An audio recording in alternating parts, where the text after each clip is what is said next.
ganito, kung sino ba yung taong mahal ko. Siya ba yung taong kaya kong saktan ng husto? At kahit alam kong ako'y matatalo sa dulo, nagpaloko sa nararamdaman ko. Nasa dulo na tayo ng ating mga pangako. At wala na akong magagawa kundi ikaw ay aking pakawalan. Hindi dahil ikaw ay hindi ko na mahal, kundi dahil pinili ko ang kaligayahan mo. Sakit. Sobrang sakit. Sakit isipin na sa huli yung babaliwala. Na umabot ako sa puntong na dahil sa pag-ibig mo, ako'y nagpaalipin. Nagpaalipin sa taong di ka kayang piliin.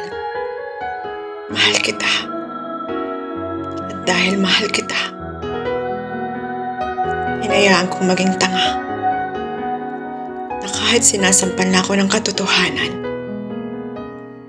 nagbulag-bulagan pa rin ako. Na baka sakaling pwede pa tayo.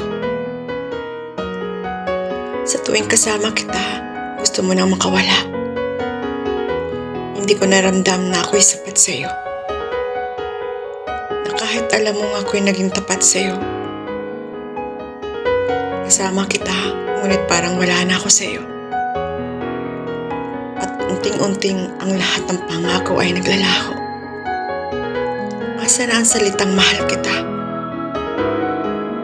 At asa na yung salitang ipaglalaban mo? Ngayon, puro sakit na lang ang nararamdaman ko. Na habang tumatagal, manhid na ako. Kaya ngayon, papalayain na kita. Mahal kita. Kahit masakit, pipiliin kong palayain ka. Mas pipiliin ko kung saan ka magiging masaya. Na kahit ang kapalit nito ay ang masasaktan ako. Alam ko kahit ipilit ko, kahit anong gawin ko, ipagsiksikan ko man ang sarili ko, mas pipiliin mo siya. Kaya papalayaan kita kasi mahal kita. Ayaw kong makikita kitang nahihirapan. Malaya kang talikuran ng lahat sa atin. Kung yan ang magpapalaya sa iyo, tatanggapin ko kung saan ka magiging masaya.